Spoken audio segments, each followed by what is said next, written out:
हमारे ब्रज की दो सखियां यमुना जल भरने गई तो दोनों सत्संग करती थी आपस में। दोनों आपस में कहे, बोले भैया हमने कन्हैया की कथा तो बहुत सुनी लेकिन कन्हैया कभी देखे नहीं है।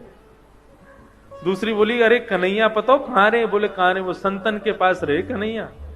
अच्छा, बोले कहां पे? वो संतन के संग झोली रहे ना, वह झोली में बैठो रहे अंदर कन्हैया।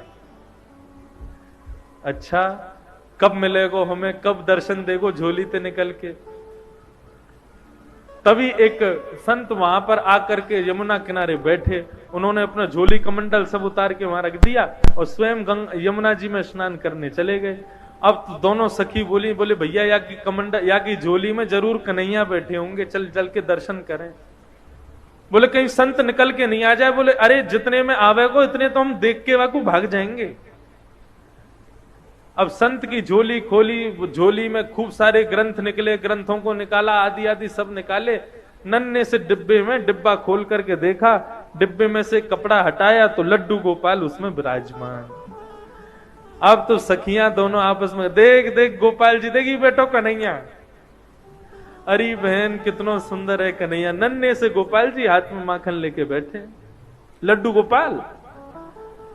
बोले सुन सुन, डिब्बा में बैठे, जल्दी बाहर निकाल। अब जैसे ही बाहर निकाले तो दूसरी सखी बोली, देख कन्हैया डिब्बा में बैठे बैठे उनके हाथ पांव कैसे सुकुड़ गए हैं। अब लड्डू गोपाल के तो हाथ पांव ऐसे ही रहते हैं, लेकिन गोपी का भाव कैसा? बोले देख हाथ पांव डिब्बा में बैठने से सुकड़ गए इनके। चल मेरे पास मक्खन रखो, इन्हें मक्खन से मालिश करके इनके हाथ पामन को सीधो कर दूं। अब तो मक्खन से जैसे ही मालिश करनी शुरू करी, करते करते करते करते लड्डू गोपाल भगवान खड़े हो गए, पैर भी सीधे हो गए, हाथ भी सीधे हो गए, कन्हैया खड़े हो गए। जैसे ही खड़े हुए इतने में संत आए, और संत जैसे ही आए तुरंत कन्हैया को रख करके डिब्बे में भागी वहां से। संत ने आकर के देखा तो लड्डू गोपाल, जो कि लड्डू गोपाल के रूप में थे, वो खड़े हो गए हैं। संत ने तो कहा कि अब उन सखी रुकती तो उनको प्रणाम करता, वो तो चली गई। प्रभु आज आपने बड़ी कृपा करी, आपने ऐसा चमत्कार दिखाया, आज ऐसे स्वरूप में दर्शन दिए। साष्टांग दंडवत करके जैसे ही चरण स्पर्श किए, संत का स्पर्श करते ही लड्डू गोपाल फिर से लड्डू गोपाल बन गए।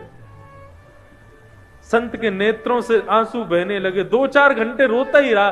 बोले प्रभु उन सखियों को ये तक नहीं पता कि आपके भोग के लिए मंत्र क्या बोलना चाहिए, आपका स्पर्श कैसे करना चाहिए, आपका भोग कैसे लगाना चाहिए।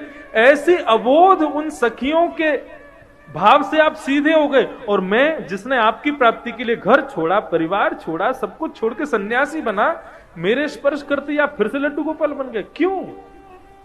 आपको मैं प्रिय नहीं हूं?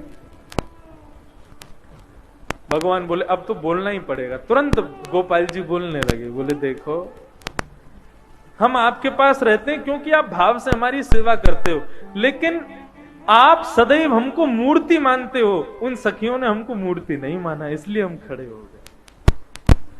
ये मूर्ति भाव अपने हृदय से निकाल दो। हम सदैव आपसे भी बात करेंगे। भागवत में आदि ग्रंथों में कितनी जगह कहा गया है कि अपने घर में अविराजित अपने लड्डू गोपाल को कभी मूर्ति नहीं समझना चाहिए। वो साक्षात ठाकुर जी, साक्षात कन्हैया।